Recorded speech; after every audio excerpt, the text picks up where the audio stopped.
Okay, so in honor of the Lunar New Year, we're going to read a little story, Ruby's Wish, about a little girl who grew up in old China. Ruby's Wish by Shirin Yim Bridges.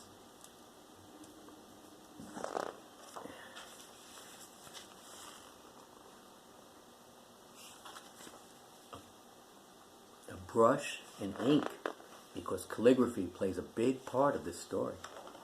Calligraphy's writing that's done very carefully and precisely and beautifully. Ruby's Wish. You see a little girl holding some red ribbons. If you walk down a certain road in a certain city in China, past the pet market with its yellow and green rice birds hopping in their bamboo cages, and the goldfish and terrapins in their porcelain bowls, you will come to a block of houses, 5 houses wide and 7 houses deep. Many families live here now, and the buildings are brown with age and dirt. But if you look closely, you will see that once upon a time, this was all one house and a magnificent home of just one family. See that big house? Wow, the big courtyard. The house was built by an old man who returned from the Gold Mountain. That was what the Chinese called California, when many men left to join the gold rush, and few came back. But as I said, this man did come back, and he came back very rich. And he did what rich men did in old China. He married many wives. His wives had many sons, and these sons also had many wives. So at one time, the house was filled with the shrieks and laughter of over 100 children. Wow, what a family! Amongst these children was a little girl that everyone called Ruby because she loved the color red. In China, red is the color of celebration. On New Year's Day, children receive red envelopes full of good luck money. Brides wear red on their wedding days, but Ruby insisted on wearing red every day, even when her mother made her wear somber clothes, like all her other cousins. Ruby would tie up her jet black hair with red ribbons. So she always found a way to celebrate. Because he had so many grandchildren, Ruby's grandfather hired a teacher to come to the house. Any grandchild who wanted to learn could join the class. This was unusual in China in those days, when most girls were never taught to read or write. What do you think they were taught to do? Whenever the weather was fine, classes were held in the garden. The window of Ruby's grandfather's office opened onto that garden. Often he would rise from his desk to gaze out the window at his grandchildren. So there he is, looking at all those kids, busy at work. One day, Ruby's grandfather looked down from his window to see the high white wall of the garden plastered with calligraphy. His grandchildren had been practicing their handwriting. Ruby's grandfather laughed to see that many had smudged ink on their hands and faces. Then he noticed a sheet that was more beautiful than the rest. Which of his grandchildren had produced such wonderful calligraphy? Down in the garden, the teacher was praising Ruby. Her ears were turning as bright red as her jacket. There you go. Wonder what they wrote on those signs, or if it was just random letters.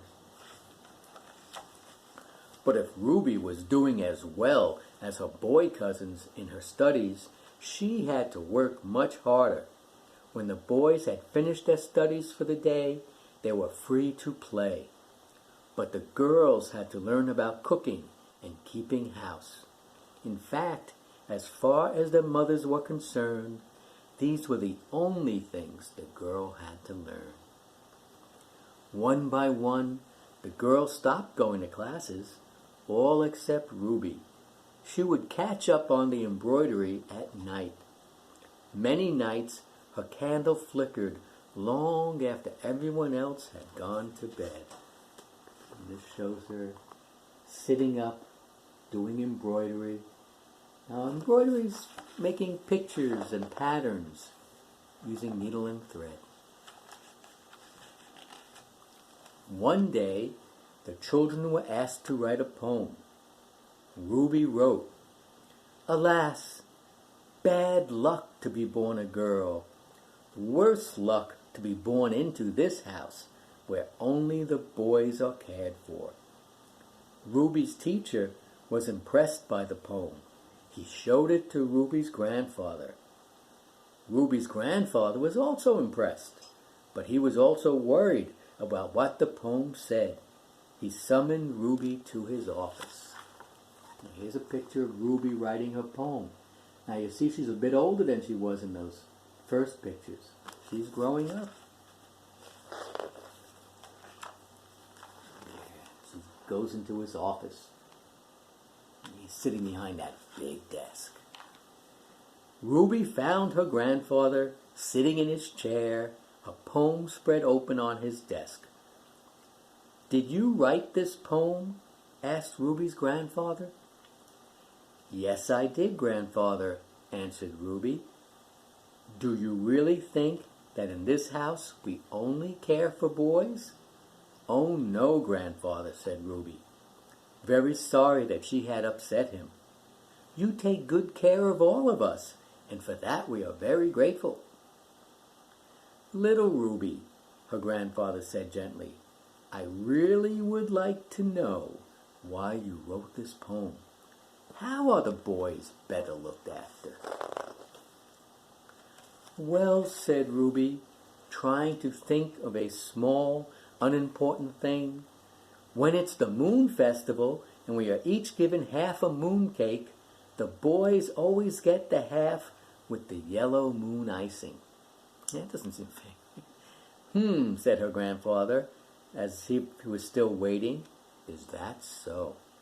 "Yes," continued Ruby, "and when it's the lantern festival, the girls are given simple paper lanterns, but the boys have red lanterns in the shapes of goldfish, cockerels, and dragons."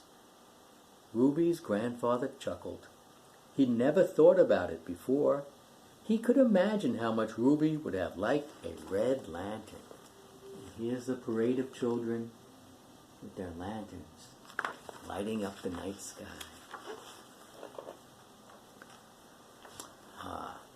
"But most important," said Ruby, staring hard at her shoes, "the boys get to go to university, but the girls just get married." "Oh, don't you want to be married?" asked her grandfather. "You know you are very lucky. A daughter of this house can marry any man." "I know, grandfather," said Ruby, "but I'd still much rather go to the university." Ruby's grandfather touched her hair. "Thank you for talking to me, Ruby," he said. "Go on with your lessons. Make the most of them while you can." Yes, because at this time in China, almost every place else, girls just didn't go to the university. So Ruby went on with her lessons. Some of the boys grew up and went away to university. Some stayed in the house and started families of their own. But when they grew up, all the girls were married and sent away to live in their husbands' homes. Ruby knew it would soon be her turn. In the ponds, Ruby could see the orange and white carp gulping for breath under a thin layer of ice. Do you think Ruby feels like that carp, trapped under the ice? It would soon be the Chinese New Year. Ruby felt sure it would be her last one at home. Poor little Ruby, looking at the fish. On New Year's Day, Ruby put on red velvet shoes and tied red ribbons in her hair. Then she went to wish everyone a happy New Year. She started with her married cousins, then worked her way up through her parents, aunts, and uncles. Each one gave her a red packet full of lucky money. Finally, she bowed before her grandfather. "Good luck and prosperity, grandfather," she said. "Good luck, little Ruby," replied her grandfather, and he handed her a very fat red packet. Ruby could feel the eyes of everybody on her as she opened the lucky red envelope. Can you guess what's in it? Do you think it's maybe a calligraphy set? She likes calligraphy. Think it's a lot of money? You never know, she's getting older. But it wasn't money. It was something much better than that. Here she is. Grandfather just gave her that little packet. Oh my. It was a letter from a university saying that they would be proud to accept Ruby as their very first female student. And that's how Ruby got her wish. And it's a true story. And how do we know this? Because Ruby is the author Shirin Bridges' grandmother. And every day she still wears a little red. Enjoy the Lunar New Year. Thank you.